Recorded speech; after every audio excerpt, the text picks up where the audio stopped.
Next up, I'm introducing Brian Van Weele. As I told you, he is the Vice President and Head of Philanthropy at the Buck Institute on Aging.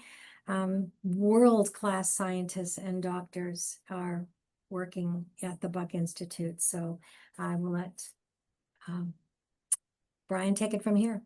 Fantastic. Thank you, Kathleen. And let me just get my thing going here. All right, great. Well, I'm very excited and delighted to share some of the work that we're doing here at the Buck and some of the updates, and clearly also just to kind of dovetail with what Rex was saying. Two things. One is we absolutely believe there's 20 to 30 years of health span on the table right now. And we also believe that AI, big data, and data analysis, multi-omic studies are going to get us there much faster. And some of these solutions are actually within reach. So I think this will be kind of fun to share a little bit of where we are. So my name is Brian Van Weele, and I'm at the Buck. The Buck is located in Northern California, and we have about 250 scientists studying the biology of aging from every aspect possible. We were the world's first independent institute to focus solely on aging, and we opened our doors in 1999. So we have about 26 years of basic fundamental biology on aging that we're applying to some of these real world solutions.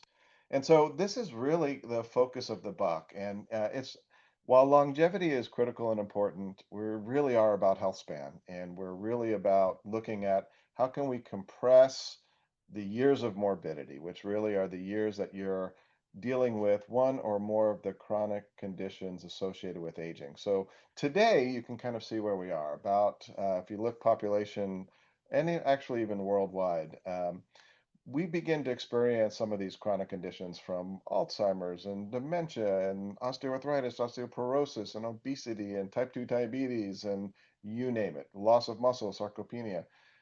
Typically, when we get into that last phase of our last chapters of our life, starting at 65, and many of us experience about a 20% of our life dealing with these conditions.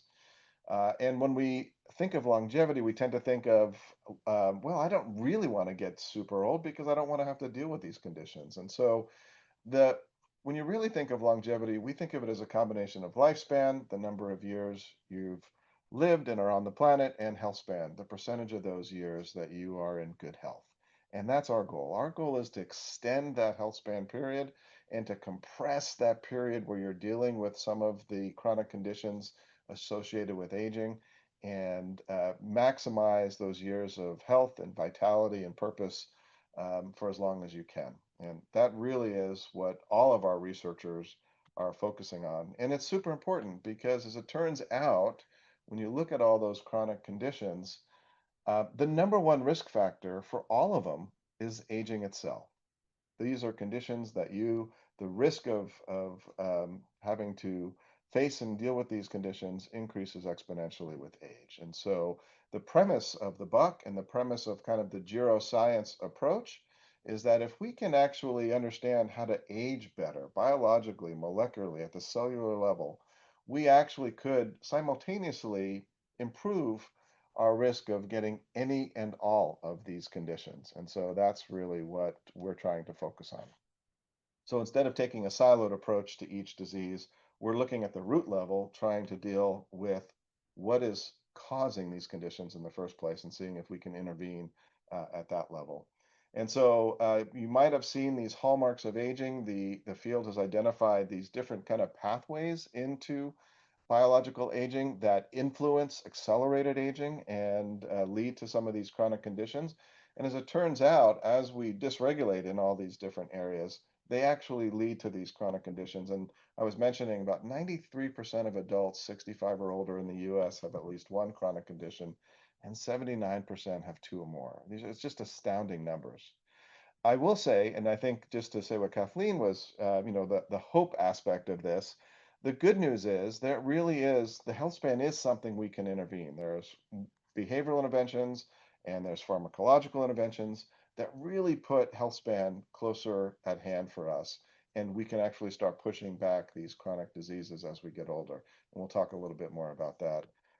Our evolution of the buck for the first 26 years, we've been focused completely on doing fundamental science at the bench and understanding and defining all the pathways and mechanisms of aging. Over the last several years, we've evolved into bringing bioinformatics, artificial intelligence, big data.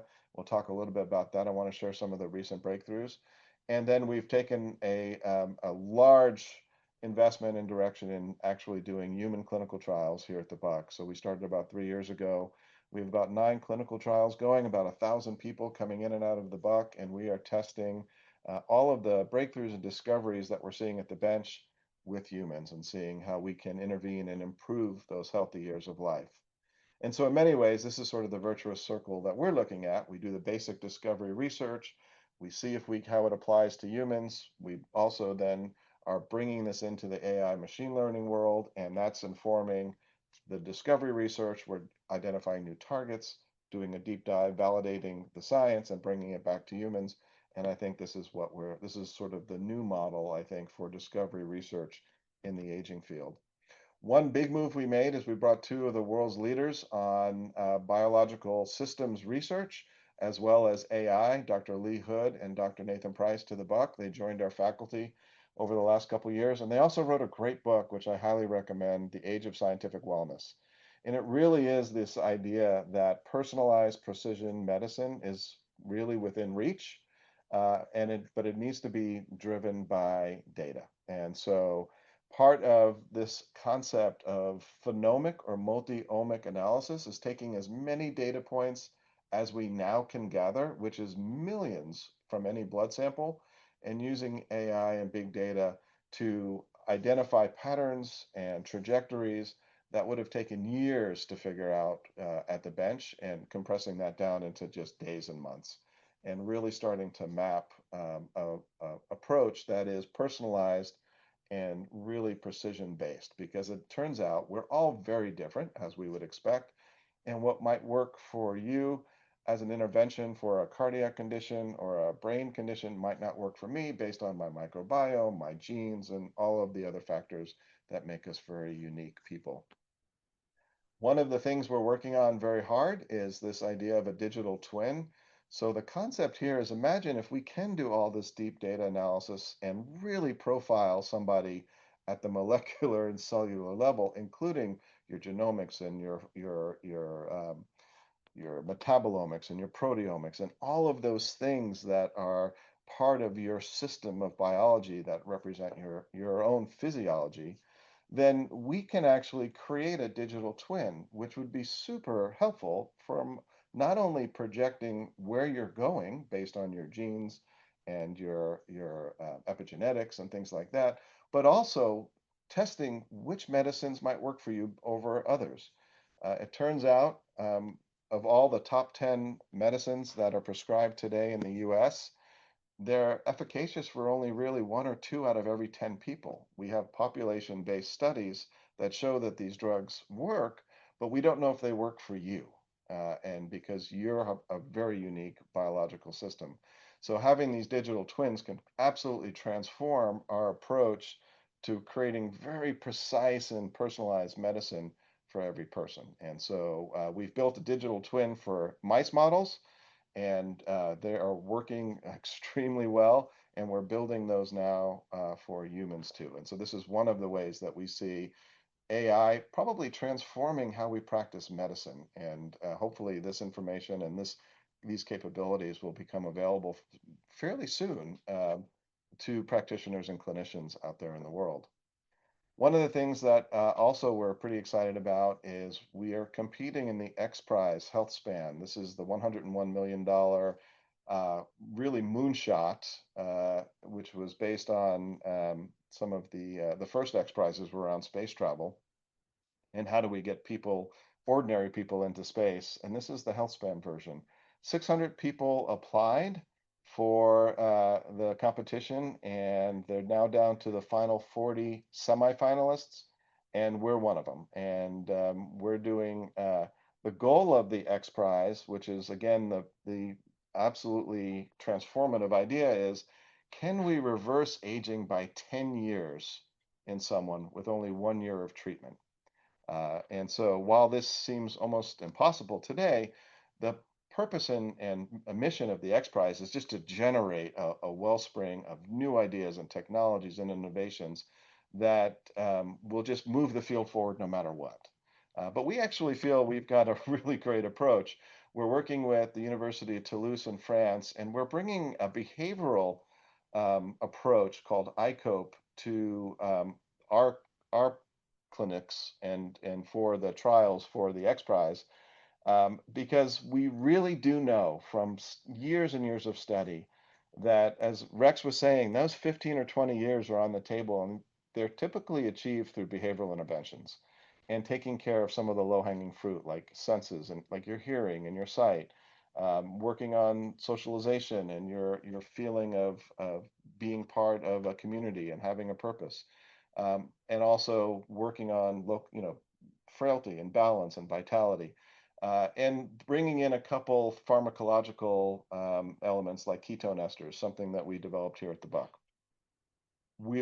Part of this will come with an application that'll hopefully we'll have on people's phones in the near future. This will be a HealthSpan app that will use AI to record your movements and your motions and your wearable data, and give you scores and also coach you on things you can do to improve your health span.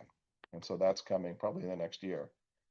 Finally, one thing that I was telling Kathleen about, we're really excited about a new direction or using voice as a diagnostic tool. It turns out that we can take voice off of an iPhone or a phone call, and through AI and through a lot of the algorithms that we've built, we can actually diagnose physical and chronic conditions almost better than taking a blood sample, which is kind of mind-boggling. But it turns out that all of the really minute elements in your voice, from pitch and jitter and shimmer, really can map very well to conditions around heart disease and diabetes and other conditions as well. And so you can imagine the promise of this, particularly when we're thinking of telehealth, and the fact that there are many communities around the country and around the world that don't have access to good primary care or clinics locally. And so this could be a super low cost solution that we can deploy on a global scale for really beginning to bring better health outcomes to people. Finally, one other thing we're doing, and we're talking to Kathleen about this idea of bringing Buck uh, information, content, and seminars to communities, and we're talking about that for the Second 50 movement as well. I think this would be something that would be kind of fun. We're packaging monthly seminars and monthly master classes on the science of the buck and making them available. One of the first areas we're working with and we've been rolling out is with senior communities around the country, life plan communities and independent living communities. But we think also groups like Second 50, people who really care about this information, want to have good science-based, evidence-based information to work with, this could be a really fun and low-cost way to stay on top. Finally, just because we were talking about it for the call, we are doing a lot of clinical trials at the Buck, as I mentioned. If anybody would like to participate or be part of our clinical trial, a future clinical trial here on aging and health span, you can use this QR code, and I'll send a link to Kathleen that she can share with everybody, but it's also on our website. But we would love to encourage people to apply for recruitment. And as new trials roll out, we reach out to people based on their criteria and the inclusion, what they're looking for the trial. So it's usually it's not, you don't need to be here. You can be anywhere in the country. Some of those trials you need to be right here on site, but most of them you just need to have access to a blood sample. And we now can send that through the mail too, where you can actually just take a little blood sample yourself and send it back to the Buck.